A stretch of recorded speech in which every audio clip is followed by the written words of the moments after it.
আসসালামু আলাইকুম প্রিয় দর্শক, কেমন আছেন আপনারা?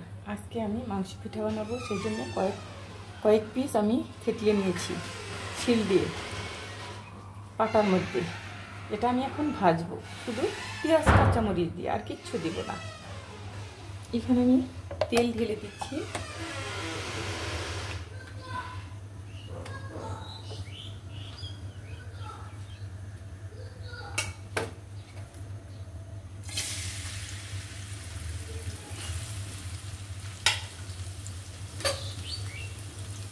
কিছু পেঁয়াজ কুচি, কিছু কাঁচামরিচ মাঝখানে টুকরো করে দিয়েছি।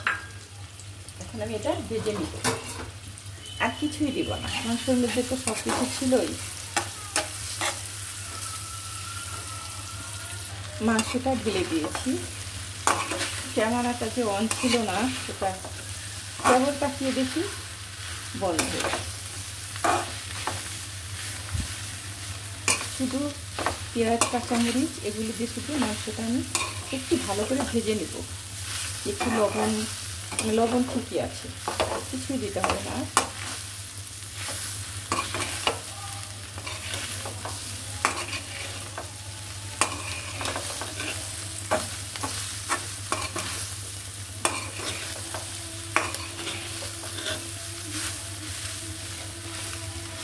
চুলার আঁচটা কমিয়ে দিতে হবে।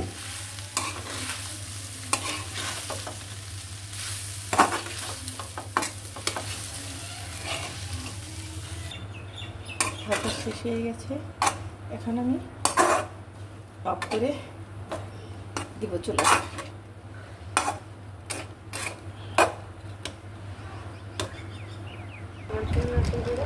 মাংস পিঠা বানানো হচ্ছে। মজা লাগে, এই দিছি তো আটা মিশাইছি, তাই ড্রাই হবে না। আগে দাদিকে দেখতাম এক সমান করে কেটে নিচ্ছি, কেটে নেওয়ার পরে তারপরে সেগুলো আবার কি করতো, পেঁয়াজ কাঁচা সেগুলো করলে পিঠা বানানোর ছাঁচ, এটাকে বলে পিঠা বানানোর ছাঁচ। সেটা দিয়ে বানালে অনেক সুন্দর হয়, সমান হয়, দেখতে ভালো লাগে। জাল দিতে সেটা ঝোল ওই সেটা খাইতে হবে মজা।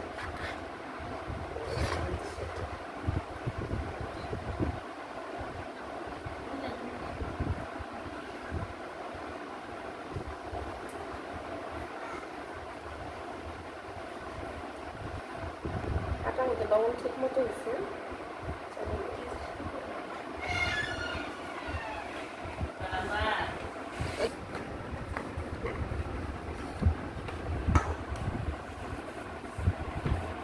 মাংসগুলো শক্ত রয়েছে আম্মা, এখন তোমার খেতে কষ্ট হয়েছে।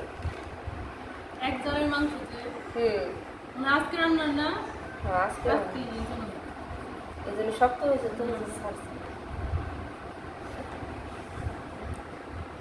আবার করোনা হইতেছে। এটা রুমে বলছিল বোনের বলতে মামি, পরে আমি আবার পরে সবাই মিলে মিশে পিঠা বানাচ্ছে। ফেসবুকে ঢুকছি, তুমি উঠতে যায় রুটি বানানো, রুটি বানানো না, যে কোনো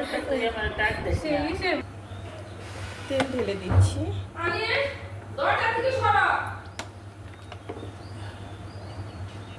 পিঠা বানাচ্ছে, আমি এগুলো ভেজে নিচ্ছি।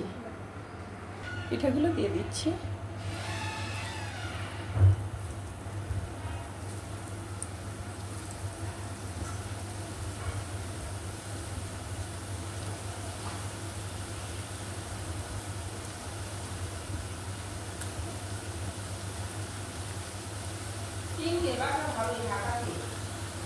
সবাই পিঠা বানাচ্ছে, কথা বলছে, কিছুই করার নেই। আমি পিঠা ভেজে নিচ্ছি, অনেক ধরনের কথা হচ্ছে, অনেক ভালো লাগে। সবাই এক এক ধরনের কথা এক একজনে বলে, অনেক ভালো লাগে।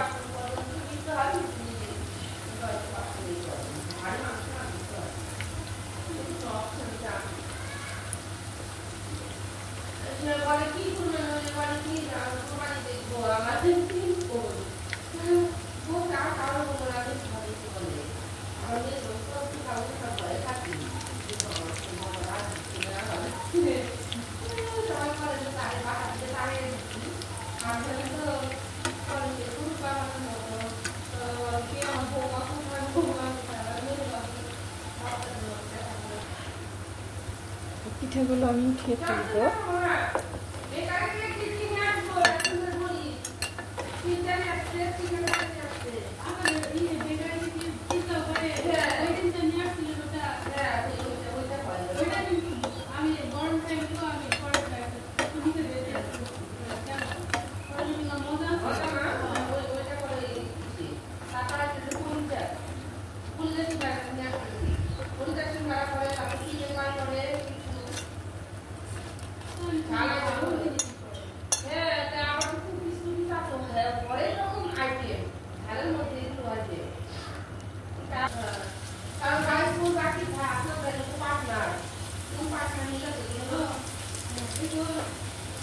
এখন একদম লো হিটে দিয়েছি, তেলটা প্রচুর গরম হয়েছে।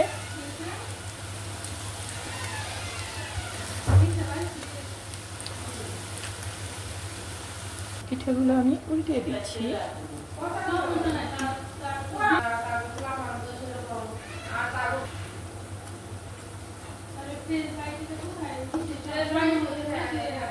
আমার বাজার শেষ হয়ে গেছে। আসসালামু আলাইকুম প্রিয় দর্শক, আপনারা যে যেখান থেকে আমার ভিডিওটা দেখছেন ভালো থাকবেন, সবাই সুস্থ থাকবেন। এখানে সবাই পিঠা বানাচ্ছে, অনেক আনন্দ ফুর্তি, সবাই অনেক ধরনের অনেক কথা হচ্ছে। তো তবু ওর মধ্যেই আমি ভিডিওটা করে নিলাম, কারণ তাহলে তো হবে না। পিঠা বানান যে পর্যন্ত আছে এ পর্যন্ত কথা চলবে, তাই কথাগুলো কিছু মনে করবেন না। হ্যাঁ, যদি ভুল ত্রুটি হয়ে থাকে ক্ষমা করে দিবেন, ক্ষমার দৃষ্টিতে দেখবেন। ভালো থাকবেন, সুস্থ থাকবেন। যে প্রচুর রোদ্র উঠেছে, যে গরম, বাচ্চাদের টেক কেয়ার করবেন। যদি বাচ্চা থাকে, বয়োজ্যেষ্ঠদের যদি থাকে তাহলে তাদের টেক কেয়ার করবেন। আর আপনারা তো নিজেদের টেক কেয়ার নিজেরা করবেন। বেশি বেশি বেলের শরবত, লেবুর শরবত এগুলো খাবেন। আপনারা সুস্থ থাকলেই সবাই সুস্থ থাকবে। আল্লাহ হাফেজ।